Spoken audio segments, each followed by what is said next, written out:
Hi, I'm Eddie McVey. And I'm Caroline McVey, and we run the territory of Wheel Valley.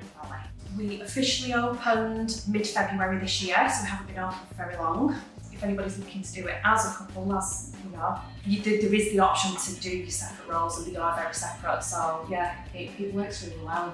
I'm front of house, I'm in an office front of house, and Ed, like just says, on the shop floor. So we are working together, but we're not working together. It's not, like I said, we're not falling over each other. So I'm on the shop floor with the lads. We've got two lads. We do the day-to-day wheel refurbishment, plus I do deal with customers quite a lot on the technical side because I'm learning a lot. Because my learning curve has been so steep. Out of all of us, it's me really with the on-site with the most technical expertise on the matter. So I do deal with quite a lot of that, and then Caroline, you deal with the office. So the administration side, accounts. Ed has done quite a lot of that, but I'm also the local traders. Because like a lot of businesses nowadays are on the social media platforms.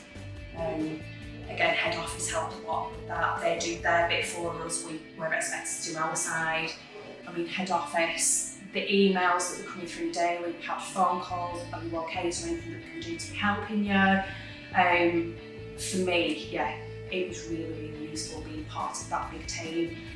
Yeah, because you've got not only head office, but you've also got 25, 26 franchises with numerous people running them. So you've got a lot of heads. Everybody would just keep in touch with ideas. This is what I'm doing, what are you guys doing, well, what about this, what about that? So yeah, before we were even thinking about things, we were getting answers, which is always handy, isn't it? Yeah. But yeah, I don't think it's really a necessity to have an interest in cars. No, it's advantageous, isn't it? Yeah. If you're going to go into any sort of industry, if you've got an interest in it, it always helps out. I'll tell you what, I did a set of wheels last week for a trade customer we've got locally, and it was for a Tesla. He brought it in and he asked for a special finish on it, and I did like a glitter smoked silver over a black base on them. And they looked, yeah, and the finish on all four wheels was absolutely perfect. And I dropped it off and he was absolutely blown away by it.